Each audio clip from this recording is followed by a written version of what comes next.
কোরবানির ঈদ উপলক্ষে পশু পরিবহনের জন্য ক্যাটেল স্পেশাল ট্রেন সার্ভিস চালু করেছে রেল কর্তৃপক্ষ। কারণ কোরবানির ঈদ এলেই জামালপুরের ছোট বড় খামারিরা কোরবানির পশু বিক্রি করতে পাড়ি জমান রাজধানী সহ দেশের বড় শহরগুলোতে। তাই রেলের এই সার্ভিসে খুশি জামালপুরের খামারিরা। আর পরিবহন খরচ কম হওয়ায় এই ট্রেনের চাহিদা বাড়ছে বলে জানান রেলের কর্মকর্তারা। জামালপুর থেকে ফিরোজ শাহের তথ্যচিত্রে বিস্তারিত।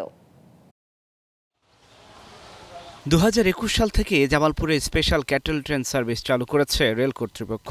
শুরুর দিকে চাহিদা কম থাকলেও বেশ কিছু সুবিধা থাকায় দিন দিন বেড়েছে এই ট্রেনের চাহিদা। জামালপুরের ইসলামপুর রেল স্টেশন থেকে প্রথম দিন দুটি ও দ্বিতীয় দিন একটি ক্যাটেল স্পেশাল ট্রেন রাজধানী আসবে। নিরবিচ্ছিন্ন যোগাযোগ ও খরচ কম হওয়ায় এই রেলপথ এখন জনপ্রিয় খামারি ও ব্যবসায়ীদের কাছে।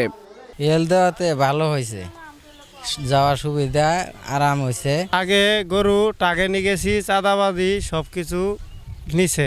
এখন রেলে গরু নিয়ে যায়, কোনো চিন্তা ভাবনা নাই, কিছু নাই। রেলে এই গরু গাড়ি দেওয়াতে সরকারকে ধন্যবাদ জানাই, কিন্তু এই জিনিসটা যেন বছর বছর চালু থাকে। এই স্পেশাল ট্রেন সার্ভিসে সময় বাঁচিয়ে কম খরচে পশু পরিবহন করতে পারছে খামারিরা। তাই এই ট্রেনের চাহিদা বাড়ছে বলেও জানান এই রেল কর্মকর্তা। আমাদের এই সার্ভিস পেয়ে খামারিরা তারা অন্তত খুশি হয়েছে এবং তারা যথেষ্ট সাশ্রয়ে এবং নিরাপদের সাথে ঢাকায় পৌঁছতে পারে। এই হিসেবে তারা রেল সেবা পেয়ে তারা অন্তত খুশি এবং আমরাও তাদেরকে সর্বাত্মকভাবে সহযোগিতা করি নিরাপদে পৌঁছা দেওয়ার জন্য।